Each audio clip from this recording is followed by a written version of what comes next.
બનાસકાંઠાના ડીસાની નવજીવન બીએડ કોલેજમાં નવી શિક્ષણ નીતિ 2020 અંતર્ગત 22 શિક્ષકો માટે લર્નિંગ વિથ ફન થીમ પર અનોખી એક્ટિવિટી ડેનું આયોજન કરવામાં આવ્યું હતું, જેમાં 110 તાલીમાર્થીઓએ ચિત્રકામ, શૈક્ષણિક રમતો અને બાંબુ નૃત્ય જેવી 15થી વધુ સર્જનાત્મક પ્રવૃત્તિઓમાં ઉત્સાહભેર ભાગ લઈ ગમ્મત સાથે જ્ઞાન મેળવ્યું હતું। આ તાલીમ આગામી દિવસોમાં શાળાઓમાં બાળકોને તણાવમુક્ત અને પ્રત્યક્ષ શિક્ષણ આપવા માટે અત્યંત ઉપયોગી સાબિત થશે। અમારી નવજીવન બીએડ કોલેજ હંમેશા અવનવા અને આધુનિક જે શિક્ષણ છે એના આધારે લર્નિંગ વિથ ફન દ્વારા અવનવી એક્ટિવિટીઓ કરાવતી જ હોય છે।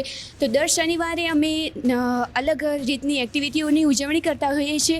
તો આ વખતે પણ અમે ધ એક્ટિવિટી ડેની ઉજવણી કરી, જેમાં લર્નિંગ વિથ ફન આધારિત જે NEP 2020ની થીમ છે તેના આધારિત અમે મુખ્ય 5 એક્ટિવિટીઓની ઉજવણી કરી।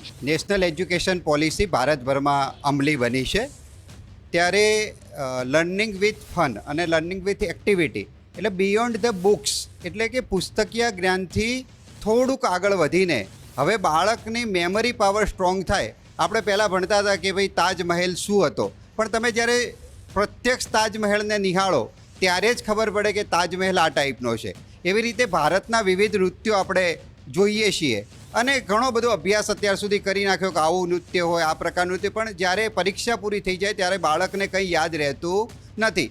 તો આજે આપણી કોલેજમાં લર્નિંગ વિથ ફન અંતર્ગત આપણે કેટલીક એક્ટિવિટી જે મેમરી પાવરને શાર્પ કરે, વધારે દિવસ સુધી નહીં વધારે વર્ષો સુધી યાદ રહે તેવું લર્નિંગ થાય, તેવો આજે અમે એક નવતર પ્રયાસ કર્યો છે। શ્રી નવજીવન બીએડ ડીસા કોલેજ ખાતે લર્નિંગ વિથ ફન એટલે કે ગમ્મત સાથે જ્ઞાન મળે એ હેતુથી એક્ટિવિટી ડેનું આયોજન કરવામાં આવેલું છે।